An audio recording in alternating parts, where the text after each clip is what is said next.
Welcome to TR TV. నేను మీ అనిల్. మేడ్చల్ ప్రజలు మరియు తెలంగాణ ప్రజలు చూడాల్సిన వీడియో. ముఖ్యంగా మేడ్చల్ ప్రజలని నేను ఎందుకు అంటున్నానంటే, అక్కడ ఎమ్మెల్యే, స్థానికంగా ఎమ్మెల్యే ఉన్న మల్లారెడ్డి, నిజంగా మల్లారెడ్డి గతంలో మంత్రిగా కూడా పనులు చేశారు. తను అక్రమ నిర్మాణాలు అంటూ హైదరాబాద్ వచ్చిన తర్వాత తను అయోమయంగా అయిపోయారు. ఏదైతే కాంగ్రెస్ గవర్నమెంట్ వచ్చిన కాంచెల్లి మల్లారెడ్డికి నిద్ర కూడా పడతలేదు. నిజంగా మనం చెప్పుకోవచ్చు. ఎందుకంటే మల్లారెడ్డి అక్రమ ఆస్తులు కావచ్చు, మల్లారెడ్డి బఫర్ జోన్లో, ఎఫ్టీఏ జోన్లో కట్టిన భవనాలు కావచ్చు, తన యొక్క యూనివర్సిటీని కాపాడుకోవాలి అంటే అధికారంలో ఉన్న పార్టీకి పోవాలి. ఏ పార్టీ అధికారంలో ఉంటే ఆ అధికార పార్టీలోకి పోయే ప్రయత్నాలు గతంలో నుండి కూడా చేశారు. అట్లా కర్ణాటక డిప్యూటీ సీఎం సిద్దిరామయ్యను కూడా కలిసి మరి నేను కాంగ్రెస్లోకి వస్తా అని ఆడ మొత్తుకున్నారు. తర్వాత పలు బీజేపీకి సంబంధించిన నాయకులను కూడా కలిసిరు. ఎక్కడ కలిసినా కానీ మరి మల్లారెడ్డికి ఎక్కడ కూడా ఛాన్స్ లేకుండా అయిపోయింది. కానీ ఇప్పుడు కాంగ్రెస్కి బీఆర్ఎస్ ఎమ్మెల్యేలు అవసరం. ఎందుకంటే పార్టీ ఫిరాయింపుల పైన హైకోర్టు మొట్టికాయలేసిన తర్వాత ఏదైతే బీఆర్ఎస్కి సంబంధించిన ఎల్పీని విలీనం చేసుకునే ప్రయత్నంలో కాంగ్రెస్ కనబడతా ఉంది. దాంట్లో భాగంగానే ఈరోజైతే మల్లారెడ్డి ఒక కాంగ్రెస్ గూటిలోకి చేరుతున్నాడు అన్నట్టు కూడా మనకైతే తెలుస్తూ ఉంది. మరి నిజంగానే చేర్పించుకుంటారా అంటే మల్లారెడ్డిని నిజంగా ఇక్కడ కాంగ్రెస్ పార్టీకి అవసరం, కొంతమంది ఎమ్మెల్యేలు అవసరం. ఇప్పటికే 9 మంది ఎమ్మెల్యేలు వచ్చిన దాఖలాలు కనబడతా ఉన్నాయి.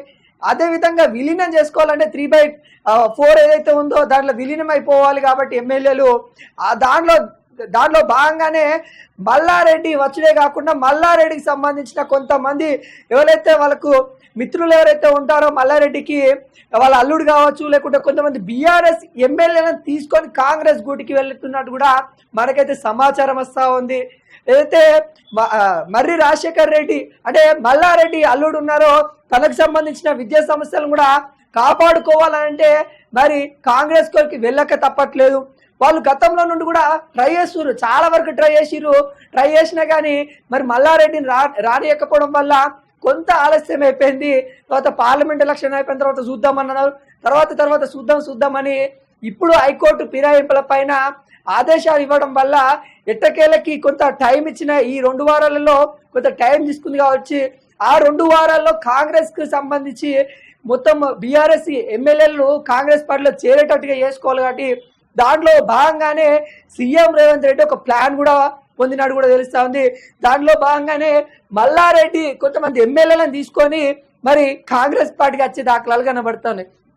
ఇంకోటి ఏంటంటే రేవంత్ రెడ్డి ఇచ్చే ప్లాన్, తను చేసిన ప్లాన్లో ఇంకోటి కీలక ప్లాన్ ఏంటంటే బీఆర్ఎస్ నుండి వచ్చిన వాళ్ళు కాంగ్రెస్కి ఎవరికైతే వస్తారో వాళ్ళకి కీలక పదవులు కట్టబెడుతున్నారు. అంటే గతంలో కూడా మంత్రి పదవులు ఆశించిన వాళ్ళు కొంతమంది ఉన్నారు, బీఆర్ఎస్లో మంత్రిగా చేసిన వాళ్ళు కొంతమంది ఉన్నారు. వాళ్ళే ఈ కాంగ్రెస్ గవర్నమెంట్ వచ్చిన తర్వాత కొంతమంది బీఆర్ఎస్కి రాజీనామా చేసి కాంగ్రెస్లో కలిసిన తర్వాత మంత్రి పదవుల కోసం వచ్చిన వాళ్ళు కూడా ఉన్నారు. వాళ్ళకి ఏమైందంటే అధిష్టానం ఒకటే చెప్పింది, ఢిల్లీలో ఉన్న అధిష్టానం ఏం చెప్పిందంటే కాంగ్రెస్ సంబంధించిన అధిష్టానము ఎవరైతే కాంగ్రెస్ బీఫామ్ మీద గెలిచిన వాళ్ళకే మంత్రి పదవి ఇవ్వాలని సీఎం రేవంత్ రెడ్డికి అయితే సూచించింది. దానివల్ల ఇక బీఆర్ఎస్ నుండి వచ్చిన ఎమ్మెల్యేలకి మరి మంత్రి పదవులు ఇవ్వకుండా అయిపోయింది. వాళ్ళు మంత్రి పదవి వచ్చినప్పటికి కూడా వాళ్ళకి మంత్రి పదవులు ఇవ్వకుండా అయిపోయింది. మరి ఏమేమి ఇస్తా ఉన్నారంటే ఇప్పుడు చూద్దాం. బీఆర్ఎస్ నుండి వచ్చిన వాళ్ళు చాలా మంది ఉన్నప్పుడు కూడా బీఆర్ఎస్ కీలక నేతగా ఉన్న కడియం శ్రీహరి కావచ్చు, కేకే కేశవులు కావచ్చు, పోచారం శ్రీనివాసులు కావచ్చు, అరకపూడి గాంధీ కావచ్చు, ఇంకా చాలా మంది ఉన్నప్పటికీ కూడా వీళ్ళకి పార్టీలో కీలక ప్రాధాన్యత ఇస్తా ఉంది కాంగ్రెస్ పార్టీ. బీఆర్ఎస్ నుండి వచ్చిన వాళ్ళకు కూడా ఇస్తా ఉంది. మనకి సలహాదారు, గవర్నమెంట్ సలహాదారుగా కేకే కేశవరావు ఉన్నారు. మళ్ళా పిఎస్సి చైర్మన్గా అయితే మరి అరకపూడి గాంధీని కూడా నియమించారు. పోచారం శ్రీనివాసుని ఏదైతే అగ్రికల్చర్ సలహాదారుగా, వ్యవసాయ శాఖ సలహాదారుగా తనైతే నియమించారు. నిన్ననే అతను ప్రమాణ స్వీకారం చేశారు. అంటే ఇవన్నీ ఎందుకు చేస్తా ఉన్నారు అంటే కాంగ్రెస్ పార్టీ ఏదైతే ఉందో బీఆర్ఎస్ సంబంధించిన ఎమ్మెల్యేలను ఆకర్షించుకునే ప్రయత్నంలో చేస్తూ ఉంది. ఆకర్షించుకొని వాళ్ళని బీఆర్ఎస్ సంబంధించిన ఎమ్మెల్యేలను కాంగ్రెస్లో విలీనం చేసుకోవాలి, ఎల్పీని సైతం విలీనం చేసుకోవాలి. గతంలో కేసీఆర్ ఏ విధంగా అటు చంద్రబాబు సంబంధించి టీడీపీకి సంబంధించిన ఎమ్మెల్యేలను ఎల్పీని సైతం విలీనం చేసుకున్నారు. కాంగ్రెస్ సంబంధించిన ఎమ్మెల్యేలను ఎల్పీలను ఏ విధంగా పార్టీకి వాళ్ళ బీఆర్ఎస్లో విలీనం చేసుకునే దాఖలాలు కనిపించాయో అదే విధంగా కాంగ్రెస్ పార్టీ కూడా అదే ఆలోచిస్తా ఉంది. ఇప్పుడు కూడా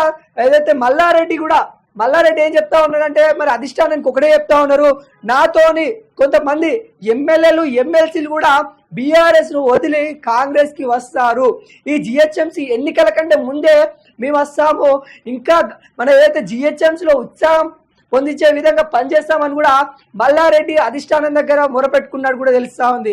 అయితే గతంలో ఏం జరిగిందంటే, కేసీఆర్ కొన్నాడు, అడ్డికి పోసారు ఎమ్మెల్యేలను కొన్నాడు. ఆ కొన్న దాఖలాలు కూడా మనకు తెలుసు. అంటే వాళ్ళు ఎమ్మెల్యే అవ్వడానికి కావాల్సిన ఎంత ఖర్చు పెట్టిరో ఎంతో కొంత డబ్బులు ఇచ్చేసి కొనే దాఖలాలు కనబడతాయి. కానీ ఇక్కడ మల్లారెడ్డి పరిస్థితి రివర్స్ అయిపోయింది. ఎందుకంటే తన యొక్క అవసరం ఖచ్చితంగా కాంగ్రెస్కి వెళ్ళాలనే అవసరం వల్ల తన యొక్క అక్రమ ఆస్తులు ఉన్నాయో, యూనివర్సిటీకి సంబంధించినవి ఉన్నాయో వాటిని కాపాడుకోవడానికి కాంగ్రెస్కి వెళ్ళాలి ఖచ్చితంగా. కాబట్టి తనకి ఎటువంటి డబ్బులు ఇవ్వకున్నా కానీ కొంతమంది ఎమ్మెల్యేలను తీసుకొని నేను కాంగ్రెస్ పార్టీలో చేరడానికి సిద్ధంగా ఉన్నట్టు కూడా మల్లారెడ్డి చెప్తా ఉన్నారు. అదే మర్రి రాజశేఖర్ రెడ్డి కూడా కొంతమందిని ఎమ్మెల్యేలతో టచ్లో ఉన్నారు, బీఆర్ఎస్ సంబంధించిన ఎమ్మెల్యేలతో టచ్లో ఉన్నారు. వాళ్ళందరినీ తీసుకొని మేము కాంగ్రెస్కి వస్తాము, కాంగ్రెస్ కండువ కప్పుకోవడానికి సిద్ధంగా ఉన్నట్టు కూడా కొంత వర్గాలు చెప్తా ఉన్నాయి. అంటే ఆకర్షణ చేసుకోవడానికి కాంగ్రెస్ ట్రై చేస్తూ ఉంది, ఎమ్మెల్యేని వాళ్ళకి ఉన్నత పదవులు ఇవ్వడానికి కూడా ట్రై చేస్తూ ఉంది. అలాంటి దాంట్లో కూడా ఇప్పుడు మరి కాంగ్రెస్ హైదరాబాద్లో చూసుకున్నట్లయితే బీఆర్ఎస్ సంబంధించిన ఎమ్మెల్యేలు గెలిచిరు. ఇక్కడ జిహెచ్ఎంసీ పరిధిలో మరి వాళ్ళకి ఎమ్మెల్యేలు కావాలి. ఇప్పుడు దానం నాగేంద్ర ఖైరతాబాద్ సంబంధించిన బీఆర్ఎస్ ఎమ్మెల్యేగా గెలిచి ఇప్పుడు కాంగ్రెస్కి వచ్చిండు. కాంగ్రెస్కి వచ్చిన తర్వాత తన మాట తీరు కావచ్చు, తను మాట్లాడే విధానం కావచ్చు, అక్కడ వాళ్ళ నియోజకవర్గ ప్రజలు కూడా ఒప్పుకోవట్లేదు.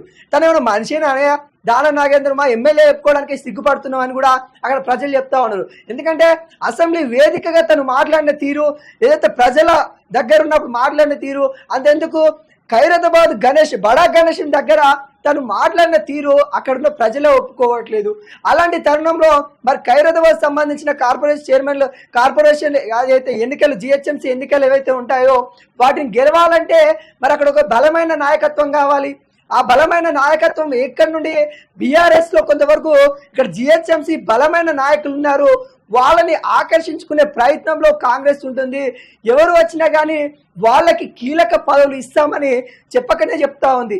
అదేవిధంగా ఇక్కడ కనిపిస్తా ఉంది, పోచారం శ్రీనివాస్కి ఈరోజు అగ్రికల్చర్ సంబంధించిన సలహాదారుగా పెట్టుకున్నారు. ఇక కేశవరావుని అయితే మరి గవర్నమెంట్కి సంబంధించిన సలహాదారు, తను బీఆర్ఎస్ సంబంధించిన రాజ్యసభ సభ్యుడు. దానికి కూడా అక్కడ రాజ్యసభ సభ్యుని కూడా రాజీనామా చేయించేసి బీఆర్ఎస్ సంబంధించి ఆ పదవికి రాజీనామా చేయించేసి కీలక పదవి అనేది ఇక్కడ ఇవ్వడం అయితే జరిగింది. చాలా సన్నిహితులు, కేసీఆర్ కి చాలా సన్నిహితులు, వాళ్ళ కూతుర్ని కూడా పాపం మేయర్గా చేసిరు. మేయర్గా చేసినా కానీ అటు కూతురు కూడా ఇటు తండ్రి ఇద్దరు కలిసి బీఆర్ఎస్ కి సున్నం పెట్టేసి కాంగ్రెస్ లోకి వెళ్ళిన దాఖలాలు కనబడతా ఉన్నాయి. ఇలా వెళ్ళిన వాళ్ళకి కీలక పదవులు ఇస్తామని చెప్పకనే చెప్తుంది కాంగ్రెస్ గవర్నమెంట్. అయితే మంత్రి పదవులు కూడా ఇస్తుండే, ఇందాక చెప్పా కదా, మంత్రి పదవులు కూడా ఇవ్వడానికి సిద్ధంగా ఉంది. ఎందుకంటే బీఆర్ఎస్ ఎల్పీని సైతం విలీనం చేసుకోవాలి. బీఆర్ఎస్ లో ఒక హరీష్ రావు, కేటీఆర్, కవితక్క వాళ్ళ కుటుంబ పాలన గతం నుండి ఇది జరిగిందో వాళ్ళు మటుకే ఉండాలి, మిగతా వాళ్ళంతా కాంగ్రెస్కి వస్తారని గతంలో సీఎం రేవంత్ రెడ్డి కూడా చెప్పడం జరిగింది. అదే విధంగా ఉంచాలని ట్రై చేసిరు, చాలా విధాలుగా ట్రై చేసిరు. చాలా విధాలుగా బీఆర్ఎస్ వాళ్ళకి ఆకర్షణ కాంగ్రెస్ సంబంధించిన కొంత పదవులు ఇస్తామని కొంత ఆకర్షణ ఇచ్చినా కానీ కొంతమంది ఎమ్మెల్యేలు రాని తరుణం కనబడతా ఉంది. తలసాని శ్రీనివాస్ మీద చాలా ఆరోపణలు చేసిరు, గొర్రెల పంపిణీకి జరిగిన అక్రమాలు చేసిడు కాబట్టి ఆయన మీద కొంత సిఐడి ఎంక్వైరీ చేయాలని కూడా చూసిరు. ఆ భయంతో తను కాంగ్రెస్ పార్టీలోకి సన్నిహితంగా ఉంటున్నాడు, ఇప్పటికైనా కానీ సన్నిహితంగా ఉంటుండు. తను కూడా ఎప్పుడోసారి కాంగ్రెస్ పార్టీ చేరే దాఖలాల్లో పేరుంది అన్నట్టు కూడా తెలుస్తా ఉంది. ఇలా ప్రతి ఒక్క ఇష్యూని తీసుకొని ఏ ఎమ్మెల్యే రానంటాడో తన మీద ఒక ఆరోపణలు మోపే పనిలో కాంగ్రెస్ ఉన్నట్టు కూడా కనబడతా ఉంది. ఈ మేరకి కాంగ్రెస్ గవర్నమెంట్ లో ప్రతి ఒక్కటి బీఆర్ఎస్ కి ఎమ్మెల్యే విలీనం చేసుకోవడానికి ట్రై చేస్తున్నట్టు కూడా తెలుస్తా ఉంది.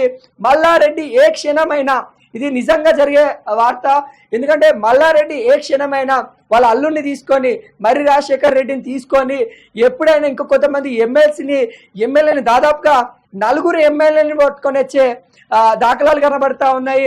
మర్రి రాజశేఖర్ రెడ్డి, మల్లారెడ్డితో సహా ఇంకొక నలుగురు ఎమ్మెల్యేలు ఎమ్మెల్సీలు ఉన్నట్టు కూడా ఉంది దాంట్లో పేరు లిస్టులో. వాళ్ళైతే మరి కాంగ్రెస్ లో చేరే దాఖలాలు కనబడతా ఉన్నాయి.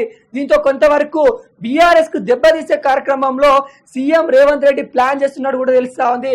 మరి చూడబోవాలి మరి నిజంగానే మల్లారెడ్డి మరి కాంగ్రెస్ పార్టీకి వస్తారా, మరి వాళ్ళ అధిష్టానం ఏం చెప్తా ఉంది అన్నది అయితే ముందైతే చూడబోవాలి. అధిష్టానము ఏదైతే కాంగ్రెస్ పార్టీ అధిష్టానం ఏదైతే ఉంటుందో ఢిల్లీలో మల్లికార్జున్ ఖర్గే కావచ్చు, లేకుంటే రాహుల్ గాంధీ కావచ్చు, వాళ్ళు ఒకటే ఆరోపిస్తా ఉన్నారు, పాలన సరిగ్గా చేయండి, జిహెచ్ఎంసీ ఎన్నికలు ఏదైతే ఉంటాయో వాటిని టార్గెట్ పెట్టుకొని చేయండి, దాంట్లో మెరుగైన ఫలితాలు తీసుకొని రావాలి, లేకుంటే సీఎంని సైతం మార్చే కార్యక్రమంలో ఉంటామన్నట్టు కూడా కొంత మేరకు సీఎం రేవంత్ రెడ్డికి కూడా గుసగుసలు వినబడతా ఉన్నాయి. కొంత వార్నింగ్ రూపంలో వచ్చినట్టు కూడా తెలుస్తా ఉంది. ఎందుకంటే ఇక్కడ గవర్నమెంట్ ఫెయిల్ అవుతున్న దాఖలాలు ఢిల్లీ దాకా చేరుతా ఉన్నాయి. వరద బాధితుల విషయం కావచ్చు, రైతు రుణమాఫీకి సంబంధించి కావచ్చు, మహిళలకి 2500 కావచ్చు, ఏవైతే ఉన్నాయో వాటిలలో 6 గ్యారెంట్లకు సంబంధించిన వాటిలో కావచ్చు గవర్నమెంట్ విఫలమవుతున్న నేపథ్యంలో మరి ఢిల్లీలో గుసగుసలు వినబడతా ఉన్నాయి. మరి సీఎం రేవంత్ రెడ్డి పదవి కాపాడుకోవాలంటే బీఆర్ఎస్ సంబంధించిన ఎల్పీ లీడర్ని కూడా విలీనం చేసుకోవాలి అనే దాఖలాలో ఒక ప్లాన్ లో భాగంగానే మల్లారెడ్డిని కాంగ్రెస్ లోకి తీసుకొచ్చే కార్యక్రమాలు నడుస్తా ఉన్నాయి. ఖచ్చితంగా రానికి మల్లారెడ్డి సిద్ధం అన్నట్టే కనబడతా ఉంది. మరి చూడబోవాలి మల్లారెడ్డి రేపో మాపో మరి కాంగ్రెస్ లో చేరబోతున్నట్టు కూడా మనకు వస్తున్న వార్త.